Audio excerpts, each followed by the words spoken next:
Hi, welcome to Popcorn and Prayers. I'm Haley. I'm a Christian millennial mom who loves movies, and I'm here to share my take, to help you pick movies that lift your spirit and avoid ones that don't. Today we're doing something a little different, a combined review of I Can Only Imagine from 2018 and its brand new 2026 sequel. One true story told across two films, and honestly, two of the most touching movies we've ever watched. I'm going to run them both through the Popcorn and Prayers filter: content, celebration, conscience, and fruit, to tell you exactly who they're for and why they left us feeling the way they did. And if you find this helpful, please hit subscribe. It really does help Christian families find this. And even better, if you want to share it with your friends, that would be really great.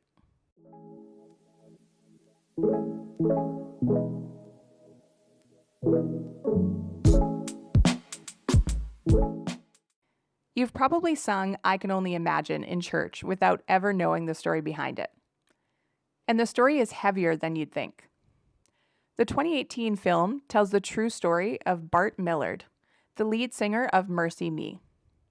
Bart grew up in Texas with a dad who was verbally and physically abusive, and a mom who left. He found his voice, literally, singing, almost in secret, to survive a home that wasn't safe.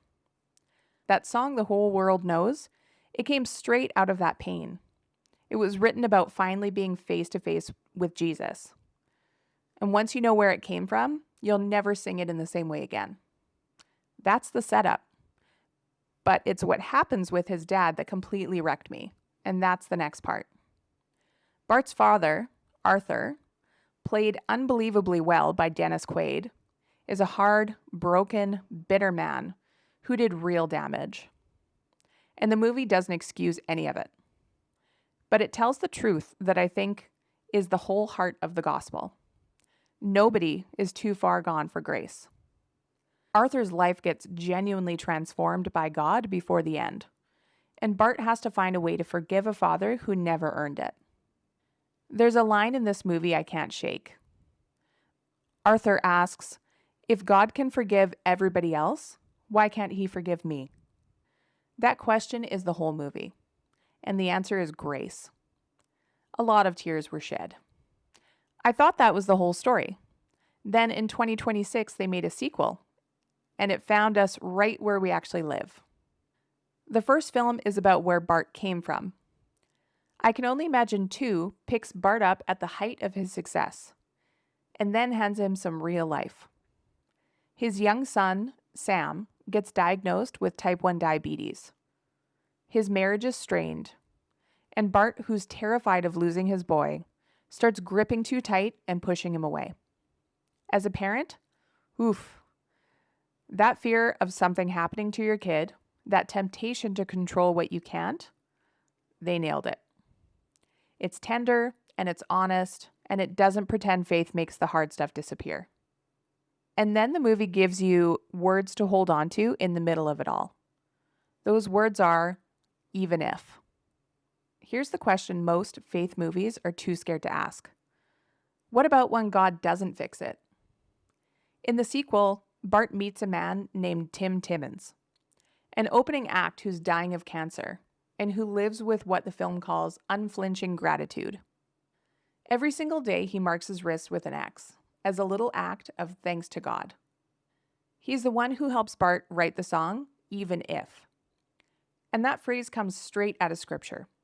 In Daniel 3, 3 men are about to be thrown into a furnace, and they tell the king, our God can save us, but even if he does not, we still won't bow.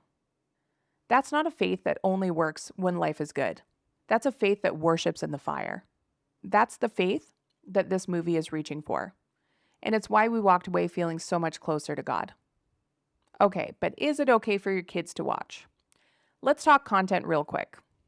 Both of these are rated PG, and they are remarkably clean.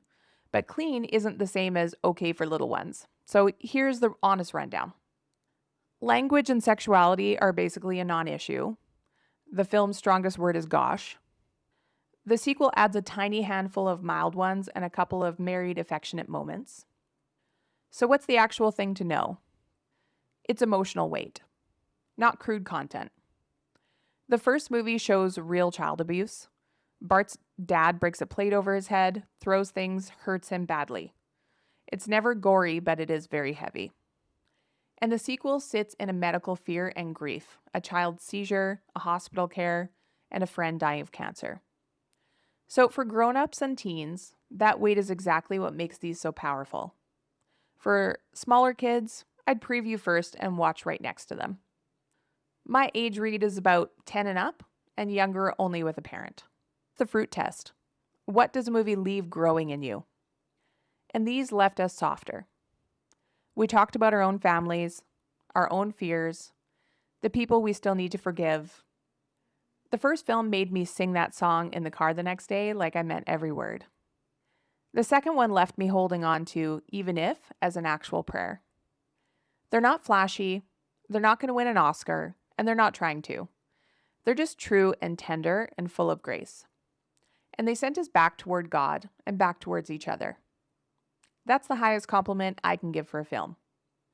From our house, it's a 5 out of 5 for both. So that's I Can Only Imagine 1 and 2. Watch the first for the true story behind a song you already love, and the second for what faith looks like when life gets hard and you choose to worship anyways.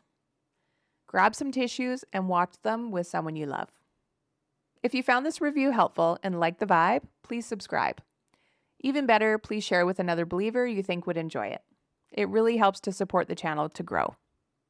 I have tickets to go see Toy Story 5 next week, so stay tuned for that review coming up. See you next time.